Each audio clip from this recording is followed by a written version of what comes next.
Welcome back to the channel, True Crime Enthusiasts. I'm John Garfield. This is Patrick Wood Crusius, the man who carried out the horrific shooting that took the lives of 23 innocent people and injured 22 others at a Walmart in El Paso, Texas on August 3, 2019. Driven by a twisted ideology of white supremacist extremism, anti-immigrant hatred, and the Great Replacement conspiracy theory, Crusius targeted what he saw as a Hispanic invasion. And this is what he said about the crime he committed.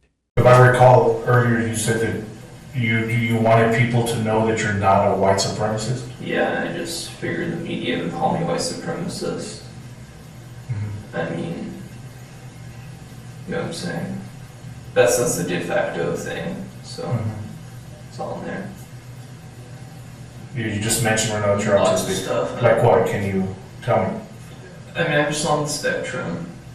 They call it, they just say like you're on the spectrum. I'm just not good with people and antisocial.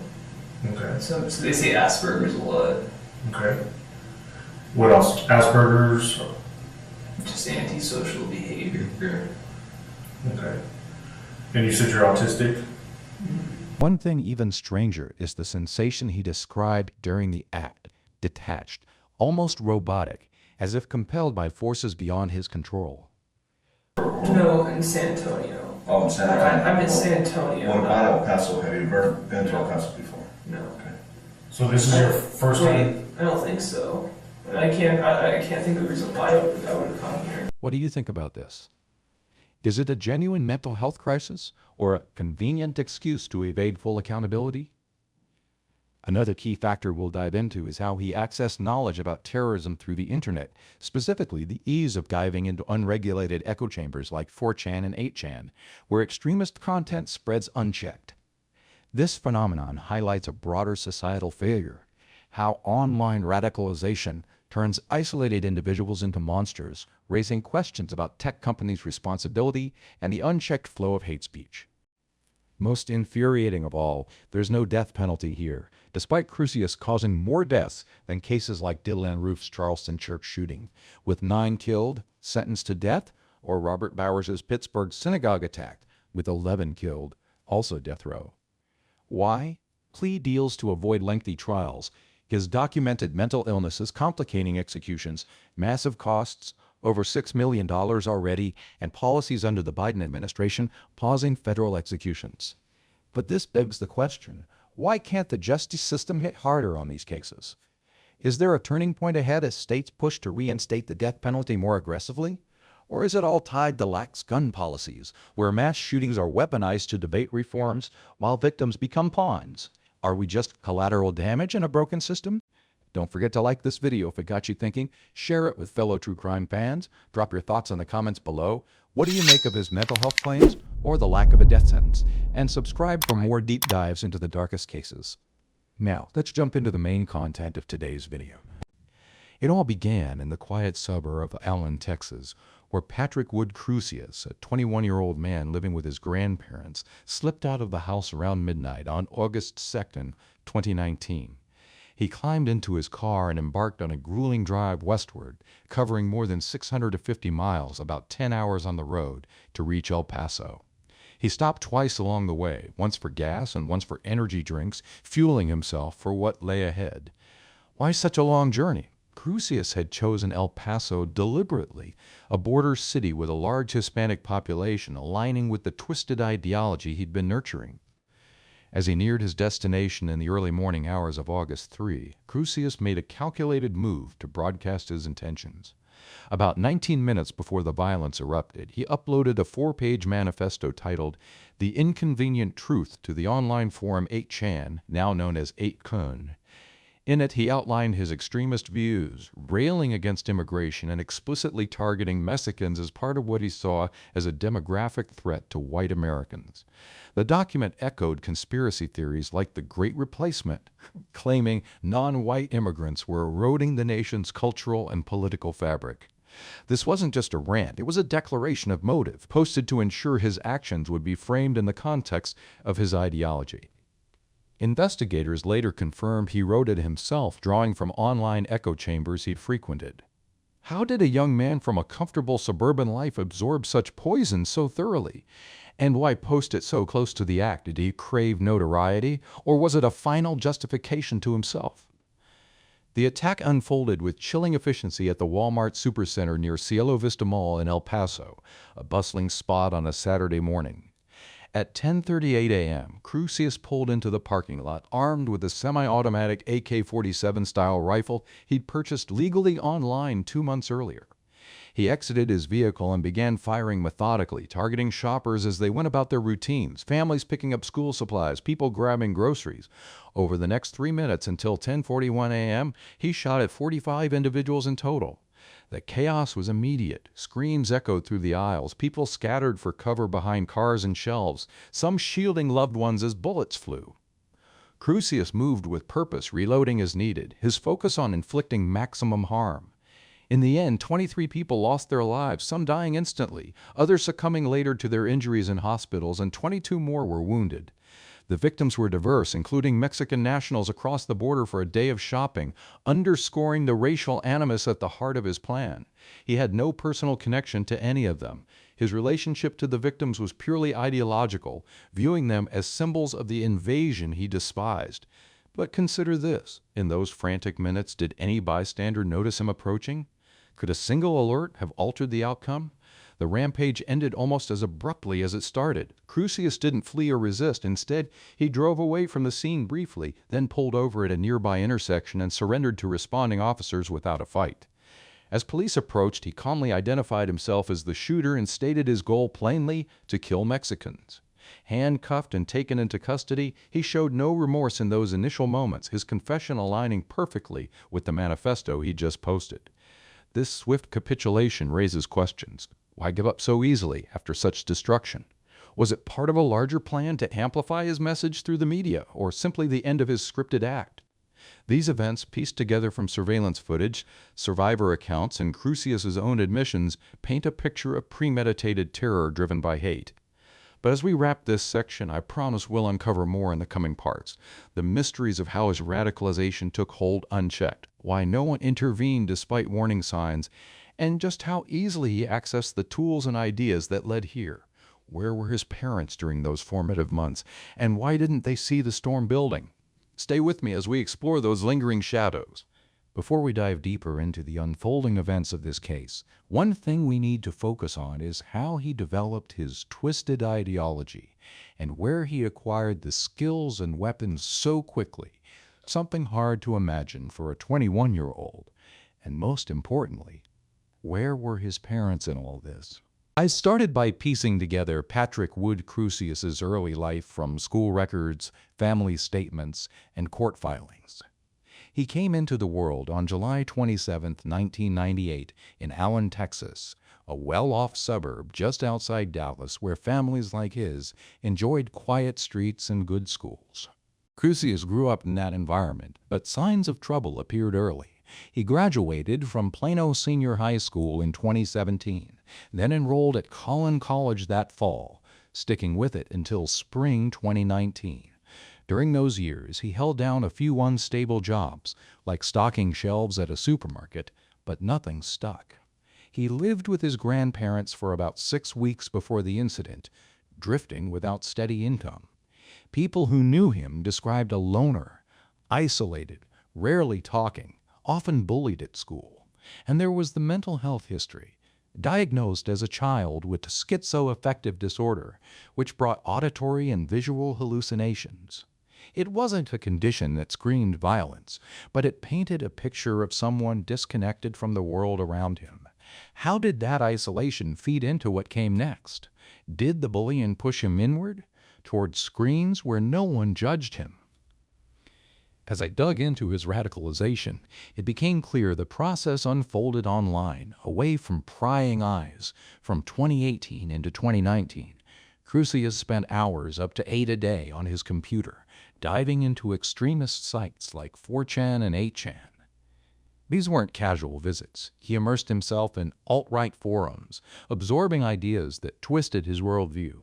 The core influence was the Great Replacement conspiracy theory, which claimed white people were being systematically replaced by non-white immigrants to shift demographics and power. He saw this as a direct threat, especially in Texas.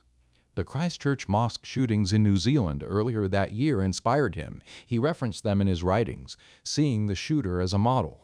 Political rhetoric played a role too. His lawyers later argued he believed he was acting on anti-immigration sentiments echoed in speeches, even tying it to what he perceived as President Trump's will.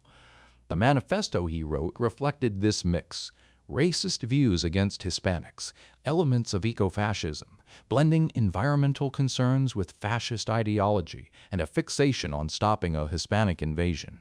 It wasn't a sudden snap.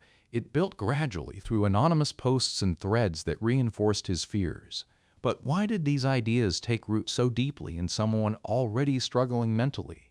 Was it the echo chambers that made hatred feel like truth, or did his disorder amplify the paranoia? Turning to the planning phase, Crusius moved with deliberate steps in the months leading up.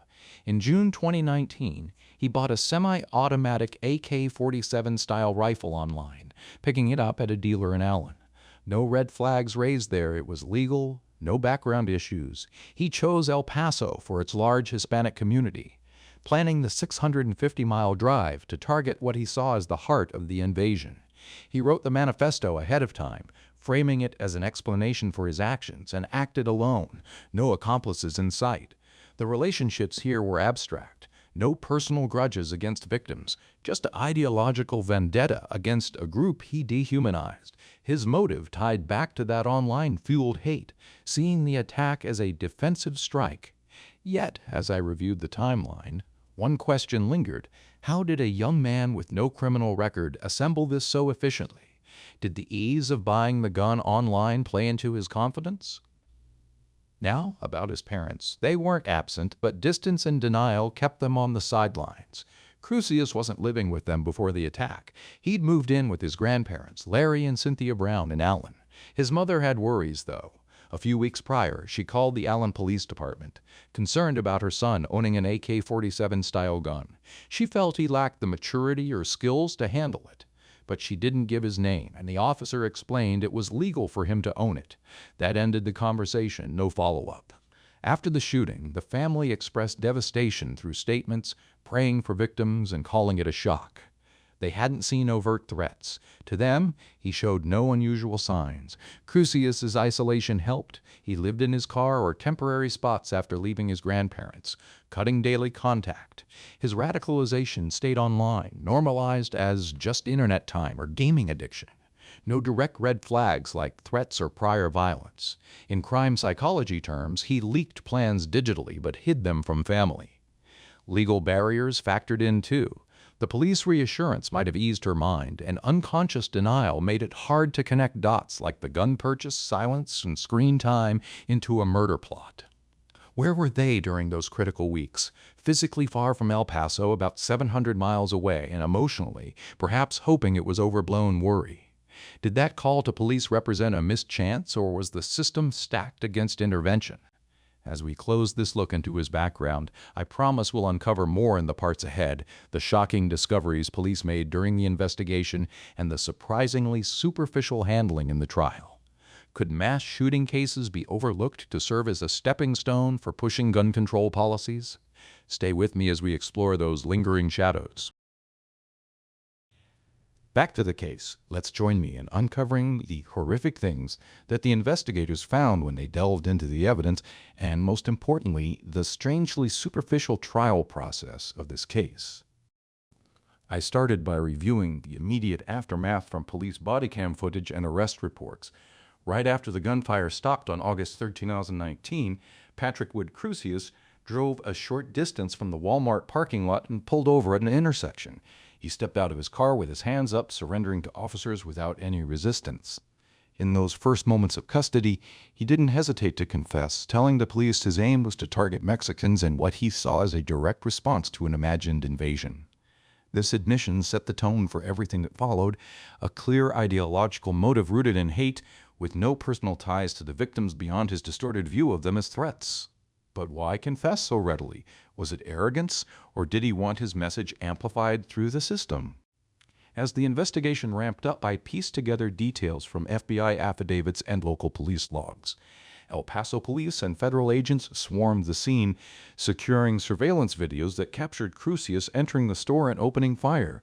They interviewed dozens of witnesses who described the chaos, shoppers diving for cover, families separated in the panic. Physical evidence piled up, the AK-47 style rifle left in his car, shell casings scattered across the lot. Digitally, analysts traced the manifesto back to 8chan, confirming through IP logs and timestamps that Crusius had written and posted it himself just minutes before the attack. It laid out his extremist views, blending racism, anti-immigration rhetoric, and eco-fascism, a twisted ideology linking environmental collapse to non-white populations. Investigators quickly classified the act as a hate crime driven by far-right extremism and white supremacy. They also debunked swirling rumors, no multiple shooters as camera feeds showed only one assailant, no staged event with hundreds of independent accounts aligning. Yet in those early hours, online chatter exploded with conspiracy theories, claims of a false flag operation orchestrated by the government to push gun control agendas.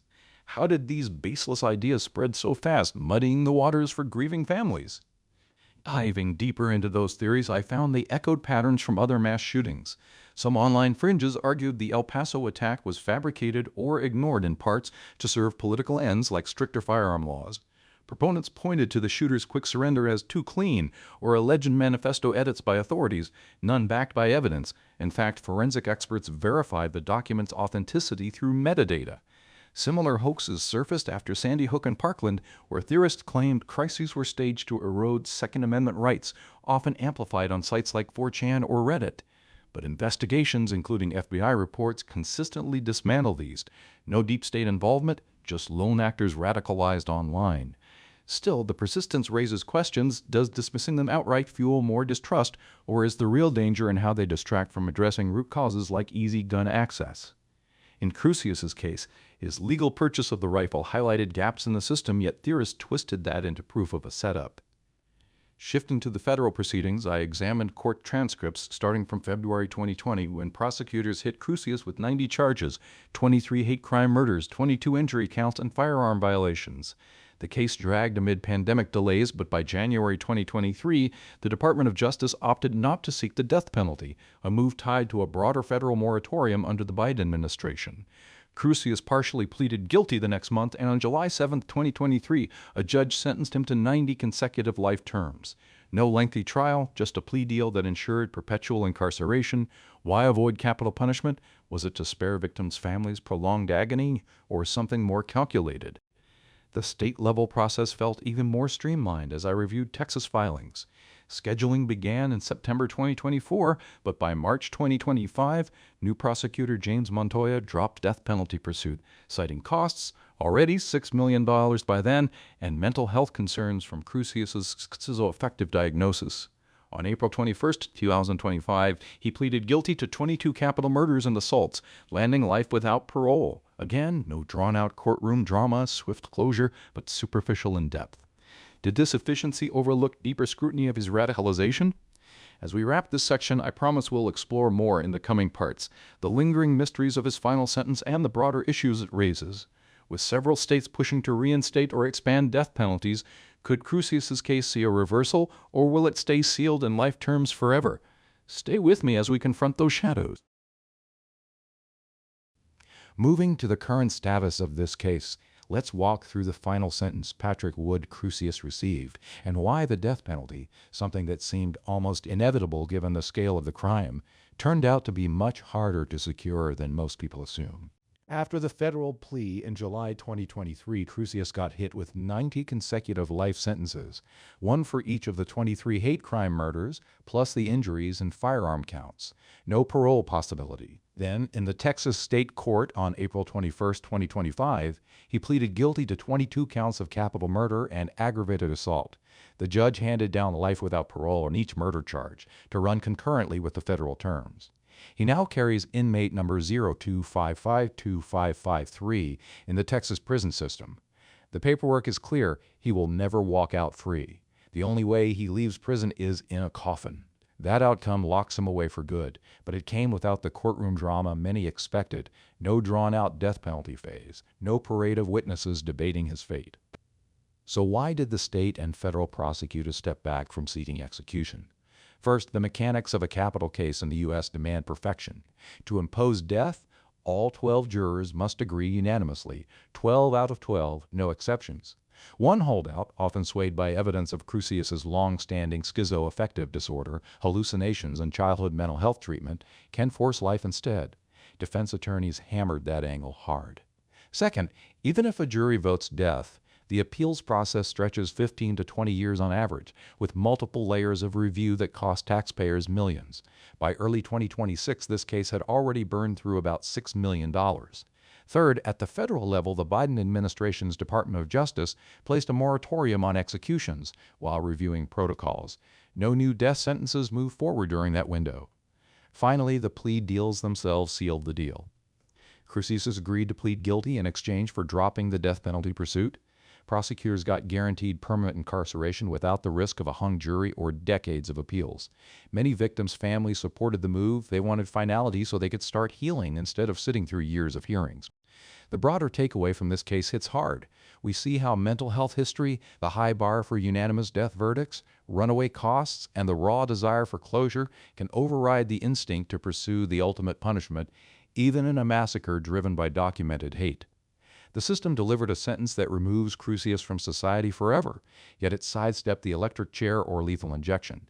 That choice leaves room for debate. Does it serve justice, or does it signal something deeper about how we handle these crimes now? That's where today's video ends. If this breakdown felt worthwhile or gave you something to think about, hit that like button, share it with anyone who follows these stories, and drop your thoughts in the comments below. What stands out to you most? Subscribe if you want to catch the next one. Thanks for sticking with me. I'll see you in the next case.